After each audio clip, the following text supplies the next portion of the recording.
এবার যদি আমরা অ্যাস্ট্রোলজিক্যাল পয়েন্ট অফ ভিউ থেকে দেখি, দেখবেন যে দুটো ফায়ারি প্ল্যানেট অর্থাৎ রবি এবং মঙ্গল, ঠিক আছে, সাথে শুক্রকে নিয়ে ধনু রাশিতে, অগ্নিকারক রাশিতে অবস্থান করবে, একই ডিগ্রিতে 22 ডিগ্রিতে অবস্থান করবে। এবং তার উল্টো দিকে থাকবে দেবগুরু বৃহস্পতি বক্রী অবস্থায় মিথুন রাশিতে, বায়ুকারক রাশিতে। যখন কোনো গ্রহ বক্রী থাকে তার কারকত্ব কিন্তু, তার শক্তি কিন্তু বৃদ্ধি পায়। এবং রাহু বায়ুকারক রাশি কুম্ভ রাশিতে অবস্থান করবে, যার নবম দৃষ্টি ধনু রাশিতে যাবে, যেখানে রবি মঙ্গল এবং শুক্রের যে কম্বিনেশনস তৈরি হচ্ছে। এবং দেখবেন যে চন্দ্র এবং কেতু সিংহ রাশিতে অবস্থান করবে, সেই অগ্নিকারক রাশিতেই অবস্থান করবেন। বাকি রইল শনি শুধুমাত্র জলতত্ত্বে অবস্থান করবে, জলকারক রাশিতে মীন রাশিতে অবস্থান করবে।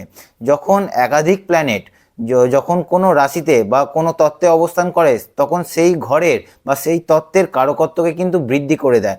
ধরুন কোথাও আগুন জ্বলছে, তো সেখানে বায়ু প্রবাহ হচ্ছে এবং সেটা দ্রুত গতিতে প্রবাহিত হচ্ছে, তাহলে কি হবে? সেটা কি হবে? সেই আগুনটা আরও স্প্রেড করবে, আগুনটা আরও ছড়িয়ে দেবে। এই ধরনেরই কিন্তু প্ল্যানেটারি কম্বিনেশনস তৈরি হচ্ছে। কোনো রকম ব্লাস্ট হওয়া বা কোনো রকম অগ্নিকাণ্ড, বা ধরুন কোনো রকম ধারালো বস্তু থেকে সাবধানে থাকা, বা যারা ধরুন ইলেকট্রিক্যাল ইকুইপমেন্টস নিয়ে কাজ করছেন সেদিকে একটু বিশেষ সতর্কতা অবলম্বন করা প্রয়োজন।